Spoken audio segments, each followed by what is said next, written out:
No vídeo de hoje, irei analisar um dos textos mais citados quando o assunto é línguas estranhas, Atos capítulo 2.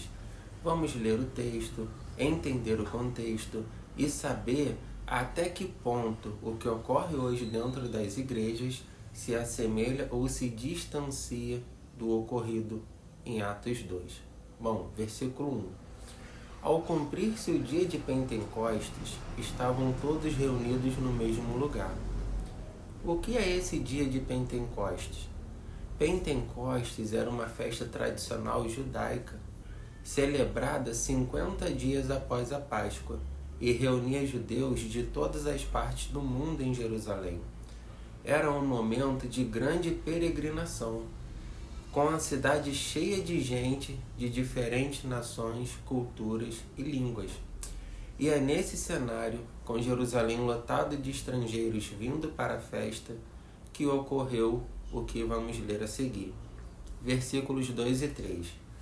De repente, veio do céu um som, como de um vento impetuoso, e encheu toda a casa onde estavam sentados.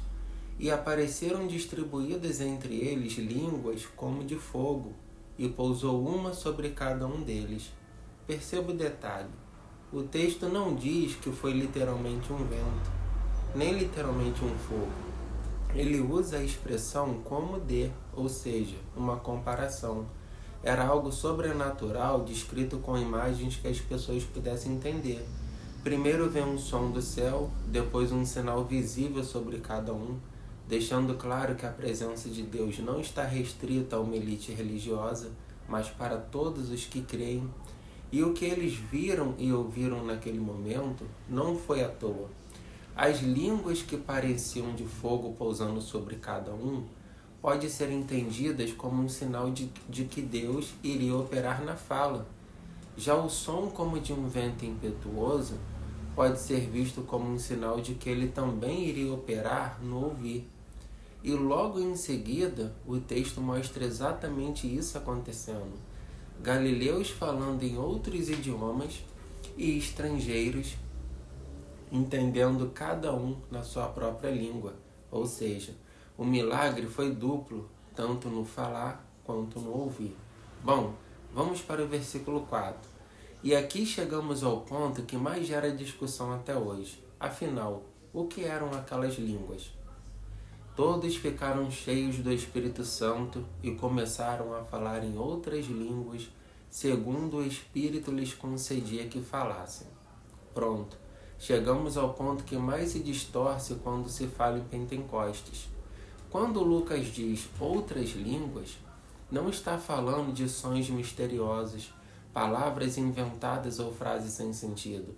Ele está falando de idiomas reais, compreensíveis, que existiam e eram falados por povos de diferentes regiões. Aqui, o termo grego usado é glossais, que significa literalmente idiomas, não sons espirituais ou língua dos anjos. São línguas que outras pessoas realmente falavam e entendiam. Agora vamos para o versículo 5. Estavam morando em Jerusalém judeus, homens piedosos vindos de todas as nações debaixo do céu.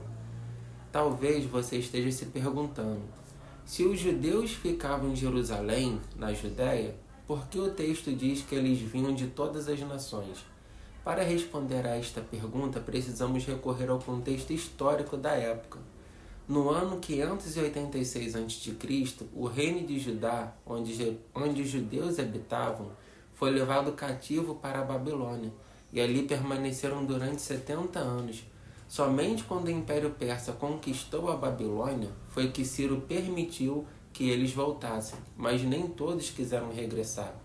Isto porque durante aqueles 70 anos, os que já eram velhos morreram, os que eram novos ficaram velhos e estes tiveram filhos. Filhos judeus que cresceram na Babilônia, vivendo em outra cultura, falando outro idioma, e muitos estabilizaram ali. Casaram, tiveram filho, construíram negócios e por isso não quiseram voltar. Com isto, houve uma enorme dispersão entre os judeus, que cresceram aprendendo o idioma do país onde viviam. Embora fossem judeus, a língua materna deles não era o hebraico e nem o aramaico, e sim a língua do lugar onde moravam. E isso explica perfeitamente porque em Atos 2 eles ficaram admirados ao ouvir discípulos falando cada um na sua própria língua. Não era uma língua inventada no culto. Era o idioma do país em que cada um nasceu e viveu. Vamos lá, versículo 6. Quando se fez ouvir aquela voz, afluiu a multidão e ficou perplexa, porque cada um os ouvia falar na sua própria língua. Agora pense comigo. O texto diz que a multidão convergiu para o mesmo lugar. Por quê? Porque não entendia nada ou porque cada um ouvia na sua própria língua? Resposta: o próprio versículo diz que foi porque cada um os ouvia falar na sua própria língua. Ou seja, não era confusão, era uma compreensão clara. Eles se reuniram porque estavam admirados, não porque estavam tentando decifrar ações sem sentido. Segunda pergunta: se cada um ouvia na sua própria língua, podemos chamar isso de língua estranha que ninguém entende? Não. A Bíblia mostra que todos entendiam claramente. A estranheza estava no fato de pessoas simples da Galiléia falarem idiomas que nunca tinham aprendido, mas que eram idiomas reais, reconhecidos pelo ouvinte. Terceira pergunta: o milagre estava em quê? Em alguém sentir algo sobrenatural que não se podia explicar, ou no fato de estrangeiros ouvirem o evangelho no seu próprio idioma? O milagre era exatamente o oposto do que vemos em muitas igrejas hoje. Não foi um som misterioso e incompreensível, mas uma mensagem clara, comunicada de forma que cada pessoa pudesse entender na sua própria língua.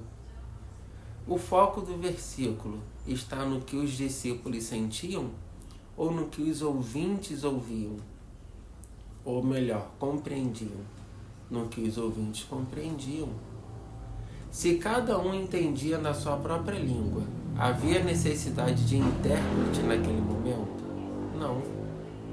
Então, quando hoje alguém fala em uma língua que ninguém entende, podemos associar isto ao que aconteceu em Atos 2? Também não. Porque em Atos 2 não houve uma só palavra sem significado para quem ouvia. O propósito ali era evangelizar, não criar um mistério que apenas alguns entendem. O Espírito desceu para dar clareza, não confusão. Agora vamos para o versículo 7. E todos ficaram atônitos e se admiravam, dizendo: vejam, não são galileus todos esses que estão falando? Quem eram os galileus?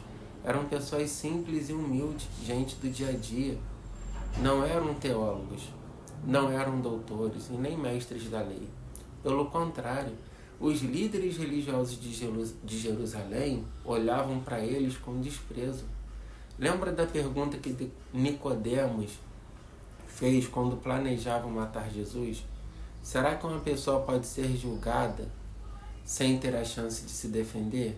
E a resposta dos líderes foi: por acaso você é um deles? Você não sabe que da Galiléia não vem nenhum profeta? Ou seja, os galileus eram um povo desacreditado. Eles eram tão simples que até o jeito de falar os denunciava. É como se hoje alguém soltasse um uai sou ou um aí sou. Você já pensa, esse é mineiro, deve ser do interior. Com os galileus era a mesma coisa. Quando Pedro negou a Jesus pela terceira vez, o que disseram? Com certeza ele é um deles. Olha só o jeito que ele fala. Agora, imagine a cena em Atos 2. Essas mesmas pessoas, simples, humildes, que na sua maioria eram pescadores ou artesãos, que não tinham estudo e eram reconhecidos até pelo sotaque, de repente estão falando outros idiomas com clareza, com fluência, como quem sempre falou aquela língua. Foi isso que deixou a multidão perplexa. Não foi gente pulando, rodopiando, batendo pé. Não foi aquele barulho confuso que às vezes vemos em algumas igrejas. O que causou admiração foi exatamente o contrário. Ver pessoas comuns falando idiomas reais, para que cada um pudesse ouvir o Evangelho claramente na sua própria língua. Vamos para o versículo 8. Então, como nós ouvimos falar cada um em nossa própria língua materna? Pergunto. Quando eles dizem língua materna, estão falando de sons misteriosos ou de idioma nativo de cada um? Do idioma nativo de cada um. Então, você consegue perceber o real objetivo do Espírito Santo ao descer sobre aqueles discípulos? Porque se o propósito era que todos entendessem a mensagem em sua própria língua, será que a prática que você segue hoje cumpre esse propósito? Vamos aos versículos seguintes. Somos partos, medos, elamitas e os naturais da Mesopotâmia, Capadócia, Frígia, Panflígia, Egito e as regiões da Líbia, Cirene, romanos que aqui residem, tanto judeus como prosélitos. Como nós ouvimos falar sobre as grandezas de Deus em nossa própria língua. Perceba que essas regiões representam diferentes culturas e idiomas. Ainda assim, todos eles, ouviram a mesma mensagem ao mesmo tempo, cada um na sua própria língua materna. Agora o que eu quero que você perceba é que se cada um ouvia na sua própria língua, é porque o milagre não estava apenas no falar dos discípulos, mas no ouvir dos ouvintes.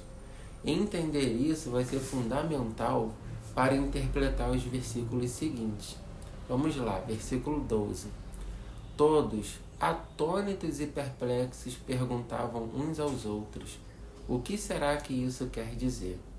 Agora preste atenção. O versículo 12 é uma continuação direta do que foi dito nos versículos anteriores. Ou seja, esse todos não está se referindo a todos os que estavam presentes no momento, mas sim a todos os que haviam sido mencionados anteriormente, ou seja, aos judeus da diáspora, que estavam em Jerusalém apenas de passagem para participar da festa de Pentecostes, mas que não eram dali. Logo, haviam dois grupos distintos. Os judeus que moravam na Judéia, que falavam o mesmo idioma dos discípulos, hebraico e aramaico, e os judeus vindos de várias partes do mundo, que falavam outras línguas como língua materna, exatamente como mencionei na explicação do versículo 5. Esses últimos não nasceram nem cresceram na Judéia, viviam espalhados entre as nações, e por isso ficaram tão admirados quando ouviram galileus falando no idioma deles de forma clara e compreensível. Agora, sabendo que todos, do versículo 12, se refere aos judeus estrangeiros, entendendo que o milagre estava tanto no falar dos discípulos quanto no ouvir dos ouvintes, vamos para o versículo 13. Outros, porém, zombando, diziam: estão bêbados.